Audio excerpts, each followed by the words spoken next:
Indonesia cuma punya 3 Jenderal TNI Bintang 5. Siapa saja jenderal itu? Jenderal TNI Bintang 5 adalah pangkat tertinggi dalam kemiliteran Indonesia. Tidak sembarang orang bisa memperoleh pangkat ini karena hanya diberikan kepada sosok yang dinilai berjasa sangat besar kepada negara. Gelar ini tidak hanya berdasarkan pada kualitas seorang perwira tinggi, tetapi juga pada kontribusi luar biasa mereka terhadap bangsa dan negara. Hingga saat ini Indonesia hanya memiliki 3 sosok yang dianugerahi gelar Jenderal Bintang 5. Dalam struktur kemiliteran saat ini, pangkat tertinggi dalam Tentara Nasional Indonesia terdiri dari Jenderal untuk Angkatan Darat, Laksamana untuk Angkatan Laut, dan Marsekal untuk Angkatan Udara, yang semuanya memiliki 4 bintang di pundak. Namun di atas pangkat tersebut ada gelar Jenderal Bintang 5 yang lebih tinggi. Gelar ini sangat langka dan diberikan hanya kepada tokoh-tokoh militer yang memiliki jasa besar bagi negara. Berikut ini adalah 3 sosok Jenderal Bintang 5 yang pernah dimiliki Indonesia. 1. Jenderal Sudirman. Beliau adalah tokoh yang sangat dihormati dalam sejarah militer Indonesia. Pada 27 Juni 1947, Jenderal Sudirman diangkat menjadi Panglima Besar Tentara Nasional Indonesia oleh Presiden Soekarno di Yogyakarta.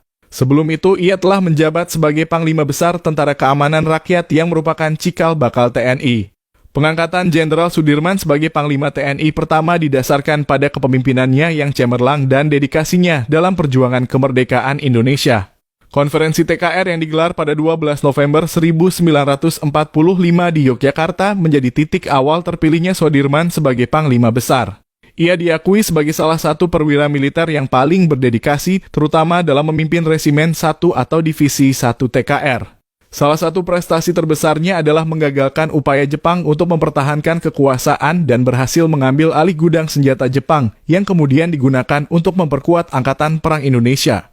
Selain itu, Jenderal Sudirman juga dikenal atas kepemimpinannya selama Operasi Trikora dan Operasi Dwikora. Meskipun kesehatannya memburuk akibat penyakit tuberkulosis yang dideritanya, Sudirman tetap memimpin pasukannya dalam berbagai operasi militer penting untuk mempertahankan kemerdekaan Indonesia. Karena dedikasi dan pengorbanannya, Sudirman menjadi tokoh yang sangat dihormati dan dianggap sebagai salah satu pahlawan terbesar dalam sejarah militer Indonesia. 2. Jenderal Abdul Haris Nasution. Ia juga merupakan salah satu tokoh militer terkemuka di Indonesia. Karier militernya dimulai ketika ia bergabung dengan Sekolah Perwira Cadangan yang didirikan oleh Belanda pada tahun 1940.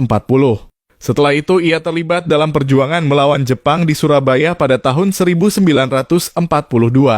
Ketika Jepang kalah, Aha Nasution bersama para bekas tentara peta lainnya mendirikan Badan Keamanan Rakyat, yang kemudian menjadi Tentara Keamanan Rakyat dan akhirnya berubah menjadi Tentara Nasional Indonesia. Karir Aha Nasution terus menanjak seiring waktu. Salah satu posisinya yang paling penting adalah sebagai Panglima Divisi Siliwangi yang menjadikannya tokoh penting dalam menumpas pemberontakan Partai Komunis Indonesia pada tahun 1948 di Madiun. Keberhasilannya dalam peristiwa tersebut membuat namanya semakin dikenal sebagai sosok militer yang tegas dan berpengalaman. Selain dikenal sebagai pemimpin militer yang tangguh, Nasution juga merupakan penggagas taktik perang gerilya yang dikenal sebagai Perang Rakyat Semesta. Taktik ini menekankan pentingnya melibatkan rakyat dalam setiap perjuangan militer. Keberhasilan taktik ini terbukti dalam perjuangan mempertahankan kemerdekaan Indonesia, khususnya selama agresi militer Belanda. 3. Jenderal Soeharto. Selain dikenal sebagai Presiden kedua Indonesia, juga merupakan seorang jenderal dengan prestasi militer yang luar biasa. Karier militernya dimulai ketika ia bergabung dengan Tentara Nasional Indonesia pada 5 Oktober 1945 setelah proklamasi kemerdekaan Indonesia.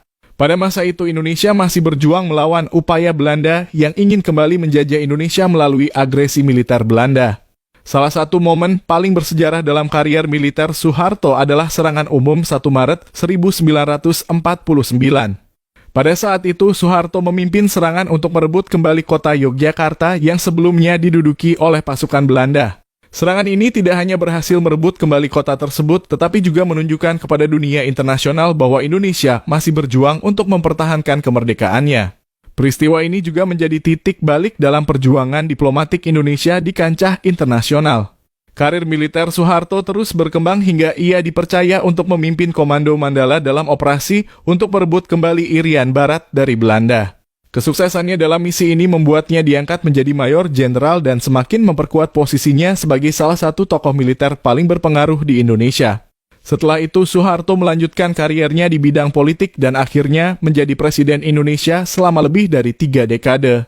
Ketiga sosok ini tidak hanya dikenang sebagai pemimpin militer yang berpengaruh, tetapi juga sebagai pahlawan yang berkontribusi besar bagi negara.